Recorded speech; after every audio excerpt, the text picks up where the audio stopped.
Hello everyone, कैसे हैं आप सब। आज हम टैक्स में कैसे मार्क्स स्कोर करें इसके लिए 6 टिप्स पढ़ेंगे। अगर आप इन 6 टिप्स को फॉलो करते हैं तो आप टैक्स में बहुत अच्छे एग्जाम, बहुत अच्छे मार्क्स स्कोर कर सकते हैं, चाहे वो किसी का भी टैक्स हो, सीए का, सीएस का, सीएमए का, बीकॉम का, किसी भी कोर्स का। अगर आप टैक्स का एग्जाम अटेम्प्ट कर रहे हैं, अगर आप इन 6 टिप्स को फॉलो करेंगे तो you can score very good marks in this subject. सबसे पहली टिप तो देखिए ये है कि आप इस टिप को आप प्रिपरेशन के टाइम पे याद रखें, फ्लो चार्ट्स के थ्रू पढ़े। क्यों? क्योंकि एग्जाम से एक दिन पहले आप इतने मोटे मोटे बुक्स तो पढ़ नहीं सकते। कैसे पढ़ोगे? एक चैप्टर ही पढ़ते रह जाओगे, फिर वही चैप्टर खत्म होगा, बाकी सब तो रिवाइज ही नहीं हो पाएगा। तो आप जो है अपने पास क्रिस्प नोट्स बनाओ। क्या बनाओ? Crisp notes. उसमें आप जो है ये फ्लो चार्ट्स बनाओ। आप अपने थियरी के, प्रैक्टिकल के प्रोविजंस को, थियरी जो कंप्लीट थियरी क्वेश्चंस है उनको, प्रोविजंस को, जो भी चीजें टैक्स में हैं आप उनको इस फ्लो चार्ट के थ्रू याद करें। ये तो एक एग्जांपल है फ्लो चार्ट का। ऐसे ही आप हर प्रोविजन पे फ्लो चार्ट बना सकते हैं। जितने फ्लो चार्ट बनाएंगे उतना आपको इजी रहेगा प्रिपरेशन। सबसे इंपॉर्टेंट टिप है। तो पहली टिप क्या थी? Flow charts. क्योंकि अक्सर देखिए स्टूडेंट्स क्या करते हैं कि वो एग्जाम से एक दिन पहले मोटी मोटी किताबें लेके बैठ जाते हैं। अब उन बुक्स का मतलब है कि आपको तो बहुत टाइम लगाना पड़ेगा, एक एक चैप्टर में आपको 2-2, 2.5-2.5, 3-3 घंटे लग जाएंगे। इतना टाइम नहीं होता ना, इतने सारे चैप्टर्स है टैक्स में। तो आप जो है अगर फ्लो चार्ट बना के रखेंगे, उन फ्लो चार्ट्स को ऐसे ऐसे पढ़ते जो सारे चैप्टर्स खत्म। तो ये तो आपको करना ही करना है। आप ये मान के चलो कि एग्जाम से पहले आप मोटी मोटी किताबें नहीं पढ़ सकते, इतना टाइम ही नहीं है, इतना टाइम ही नहीं है। तो आप जो है फ्लो चार्ट बनाएंगे। सबसे इंपॉर्टेंट चीज ये है, प्रिपरेशन के टाइम पे आपको तैयार होना है एग्जाम देने के लिए, तो आप फ्लो चार्ट के थ्रू प्रिपेयर करिए। एक रजिस्टर बनाओ, उसमें फ्लो चार्ट बनाओ, और उसी रजिस्टर से आप एग्जाम के पहले उन फ्लो चार्ट्स को पढ़ लो, यू लर्न हो जाएगा। टिप 1। Tip 2, star points. अब देखो, अब एक चैप्टर लेते हैं पीजीबीपी। इतना बड़ा चैप्टर है, इतने सारे क्वेश्चन है, बहुत सारे क्वेश्चन, 60 to 100 क्वेश्चन। अगर आप 50 to 60 क्वेश्चन भी लेके चलो, इतने कर लेते हो। अब एग्जाम से पहले तो इतने क्वेश्चन नहीं कर सकते ना। जब पहली बार, दूसरी बार प्रिपरेशन कर रहे हो तब तो कर सकते हो। एग्जाम से एक दिन पहले तो आप इतने क्वेश्चन नहीं कर सकते। हर क्वेश्चन में एक नया पॉइंट आ जाता है, करना भी है, कर भी नहीं सकते। तो कैसे करो? बहुत सिंपल सा इसका एक तरीका है कि जब आप प्रिपेयर करते हैं, जब आप first time, second time practice करते हैं, तो जैसे क्वेश्चन 1 आया, उसमें आपने 2 पॉइंट्स पढ़े, ये 2 पॉइंट्स नए हैं, ये मुझे एग्जाम से पहले करने पड़ेंगे, तो उनको जो है आप स्टार बनाएंगे। क्वेश्चन 2 आया, उसमें 1 पॉइंट नया आया, उसमें आप उसको स्टार बनाइए। क्वेश्चन 3 आया, उसमें कुछ भी नया नहीं था, स्टार मत बनाओ। क्वेश्चन 4 आया, उसमें भी कुछ नया नहीं था, मत बनाओ। फिर क्वेश्चन 5 आया, उसमें 3 स्टार वाले नए वाले पॉइंट्स थे, आपने तीनों पे स्टार बना दिया। एग्जाम से पहले आपको एक काम करना है, आपको क्वेश्चंस खोल के बस ये स्टार वाले पॉइंट्स देखने, सारे क्वेश्चंस खत्म। ये हर क्वेश्चन जो है 80% तो सेम ही होगा चैप्टर का। कुछ जो इक्के दुक्के नए पॉइंट्स है उसके लिए पूरा क्वेश्चन करने की एक दिन पहले क्या जरूरत है? आप जो स्टार पॉइंट्स है वो पढ़ो। तो अगर आप फ्लो चार्ट बनाते हैं, स्टार पॉइंट्स बनाते हैं प्रिपरेशन के टाइम पे, तो आपको ऐसे ही सब कुछ लर्न हो जाएगा।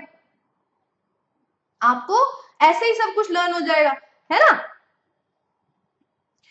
अब स्टार पॉइंट्स में बहुत इंपॉर्टेंट चीज आती है, अमेंडमेंट्स।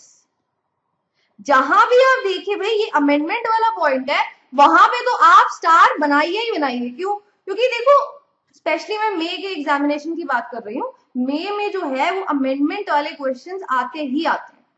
जितने भी अमेंडमेंट्स आई हैं वो मे में जरूर आएंगे।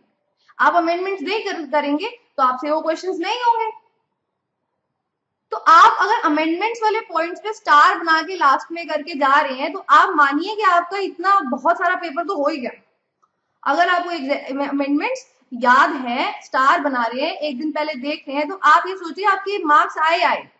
अगर आपने अमेंडमेंट्स नहीं करे तो फिर आपको प्रॉब्लम आएगी, और आप सब कुछ तो पढ़ नहीं सकते एक दिन पहले। इसलिए मैंने आपको बोला कि आप जो है स्टार के पॉइंट्स बनाओ और यही स्टार पॉइंट्स बाद में करके जाओ। अमेंडमेंट्स में तो स्टार बनाना ही बनाना है, क्योंकि वो तो आएंगी ही आएंगी, स्पेशली मे के एग्जामिनेशन में। ठीक है, तो ये थी आपकी टिप 2। अब थर्ड टिप पे आ जाते हैं, काम माइंड। देखो, आप एग्जाम देने गए और डर गए, ओहो मैं तो नहीं कर पाऊंगा भाई, बहुत डिफिकल्ट पेपर है। तो वो पेपर खाली आपके लिए डिफिकल्ट नहीं है, आपके क्लास में अगर 50 बच्चे बैठे हैं तो 50 बच्चों के लिए वो पेपर इक्वली डिफिकल्ट है। Why are you stressing so much? Why are you taking so much stress? आपको एक काम माइंड से एग्जामिनेशन देना है, क्योंकि it is after all just an examination, it is not a matter of life and death. तो आप जो है शांत दिमाग से पेपर देंगे, जितना दिमाग आपका शांत होगा उतना आप पेपर अच्छा कर पाएंगे, एग्जाम अच्छा कर पाएंगे। क्यों? क्योंकि अगर आपको टेंशन होगी, आप फॉर एग्जाम्पल एक कंपलसरी क्वेश्चन है, जो बात आपको एमके जैन सर ने भी अपने वीडियो में समझाई कि अगर आप फर्स्ट क्वेश्चन आपको डिफिकल्ट लग रहा है, आप उसके पीछे पड़ गए कि मुझे तो ये करना ही करना है, करना ही करना है, जैसे भी हो जाए, तो उसका कोई फायदा ही नहीं है, आपको बाकी का पेपर छूट जाएगा।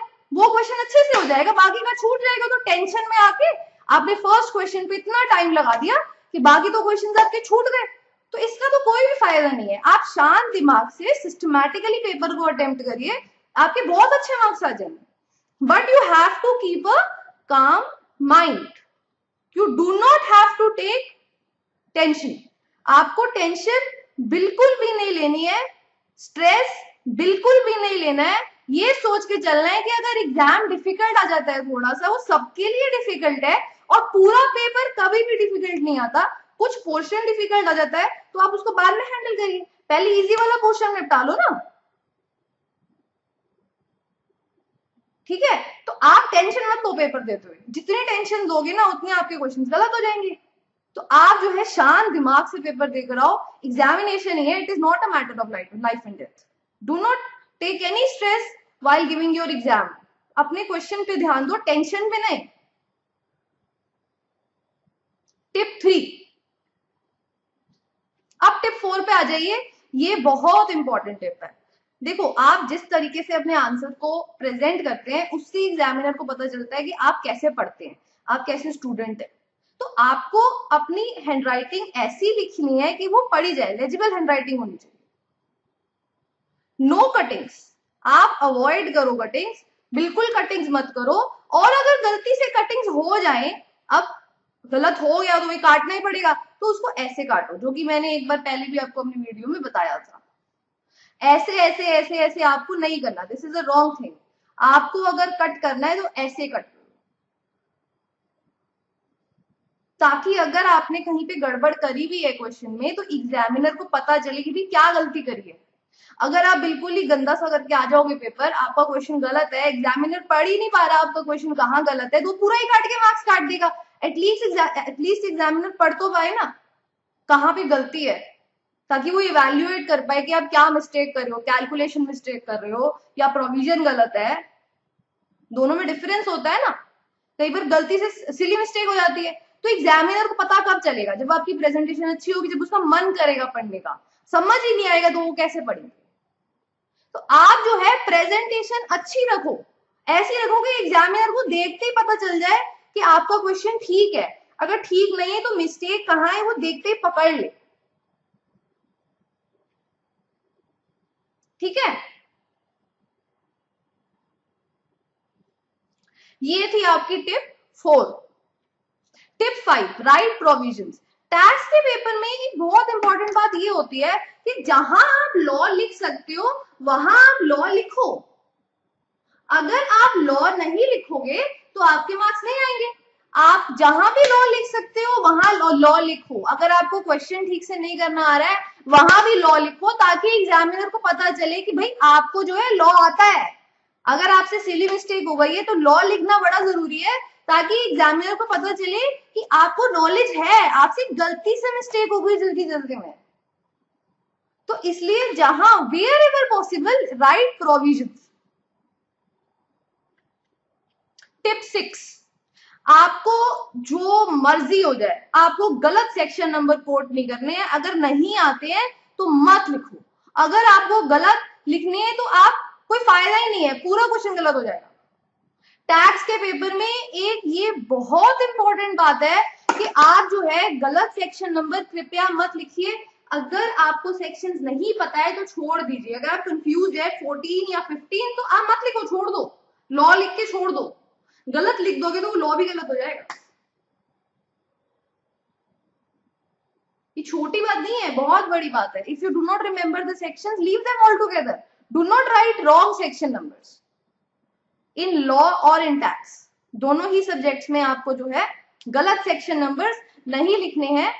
और सेक्शन नंबर्स के साथ एक और बात भी मैं बता देती हूँ, अगर आप किसी भी एक्ट को कोट कर रहे हैं, for example income tax act, तो उसमें भी आपको ईयर का जो नंबर है वो गलत नहीं लिखना है। गलती से भी ये मिस्टेक नहीं करना कि ईयर का नंबर, सेक्शन का नंबर, क्लॉज, सब क्लॉज, किसी का भी नंबर गलत नहीं लिखना, सब सेक्शन का नंबर गलत नहीं लिखना। नहीं आता है तो छोड़ दो, कुछ भी मत लिखो। समझ रहे हो आप मेरी बात को? तो ये थी आपकी 6 टिप। अगर आप ये टिप्स फॉलो करेंगे तो आप इस गर्ल की तरह हमेशा खुश रहेंगे, आपके एग्जामिनेशन अच्छे होंगे। शांत दिमाग से सिस्टमैटिकली एग्जाम को अटेम्प्ट करके आओ। प्रिपेयर करते वक्त फ्लो चार्ट बनाओ, स्टार पॉइंट्स बनाओ। एग्जाम देते वक्त प्रेजेंटेशन अच्छी रखो, प्रोविजंस लिखो, लॉ लिखो, सेक्शन नंबर गलत मत लिखो। जो नहीं आता वो छोड़ दो। अगर 15 नंबर का पेपर 100 में से नहीं आता तो वो छोड़ दो। उसको टेंशन लेके उसके पीछे पड़े रहने से थोड़ी आ जाएगा वो। तो स्ट्रेस मत लो उस क्वेश्चन के लिए, आप उसे छोड़ दो। बाकी जो आता है उससे अटेम्प्ट करो, ताकि 85 में से आप 75 अटेम्प्ट कर पाओ। This is not a big thing. आप 85 में से 75 अटेम्प्ट कर सकते हो। तब जब आप टेंशन ना लो, टेंशन के चक्कर में अगर आपने सिली मिस्टेक्स कर दी तो there is no point in this. आता भी गलत हो जाएगा। तो आपको जो 15-20 नंबर का पेपर नहीं आता है वो छोड़ दो, उसकी टेंशन लेने की कोई जरूरत नहीं है। टेंशन लेने से वो पेपर नहीं आएगा, ठीक है? इन चीजों का ध्यान रखो, इन 6 टिप्स का ध्यान रखो, आपके एग्जाम में बहुत अच्छे मार्क्स आएंगे, ठीक है? बहुत डिफिकल्ट बिल्कुल नहीं होता है ये पेपर, थोड़ा सिस्टमैटिकली देना पड़ता है बस। Thank you. अगर आपको वीडियो पसंद आई तो आप लाइक करें, जितना शेयर कर सकते हैं इस वीडियो को शेयर करिए, ताकि स्टूडेंट्स को फायदा हो, बेनिफिट हो इन टिप्स के थ्रू। और हमारे चैनल को सब्सक्राइब करें।